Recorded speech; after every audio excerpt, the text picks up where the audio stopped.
संगमनेर परिषदेची निवडणूक प्रचार प्रक्रिया पूर्ण झाली आहे। आता मतदान रविवार दिनांक 27 नोव्हेंबर रोजी आहे। त्यासाठी मतदारांना संगमनेरचे प्रांताधिकारी भागवत डोईफोडे यांनी आवाहन केले आहे। मतदारांनी मतदानाचा आपला बहुमोल अधिकार हा बजवावा।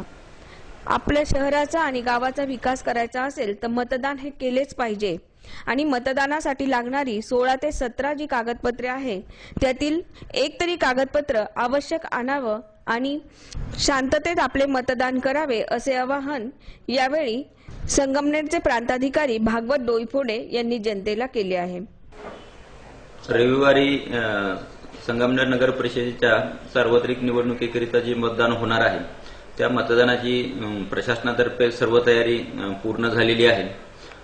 उद्या दिनांक 26 रोजी सर्व मतदान केंद्रावरील निवडणूक पथके हे रवाना होणार आहेत। निवडणुकीचं साहित्य उद्या त्या मतदान केंद्रावर पोहोच होणार आहे आणि प्रत्यक्ष मतदानाची सर्व तयारी प्रशासनातर्फे पूर्ण झालेली आहे।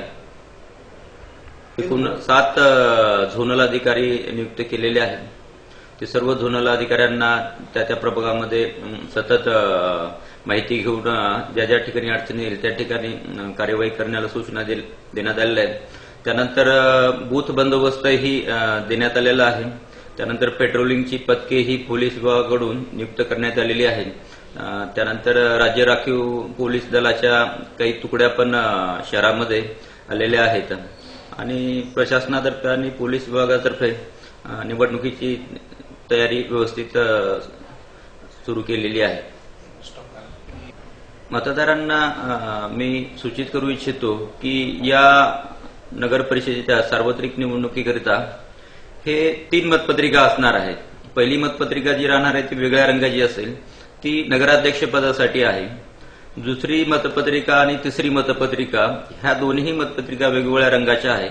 त्या सदस्य अ आणि सदस्य ब या पदाकरिता असणार आहे आणि सर्व मतदारांना त्या ईव्हीएम यंत्रावर ज्या 3 मतपत्रिका आहेत त्या तिन्ही मतपत्रिकेवरील प्रत्येकी एक मतदान करणं आवश्यक आहे।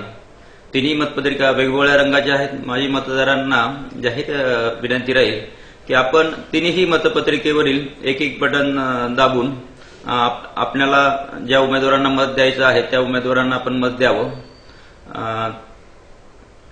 तीनही मतं दिल्याशिवाय आपलं मतदान पूर्ण होणार नाही याची सर्व मतदारांनी काळजी घ्यावी।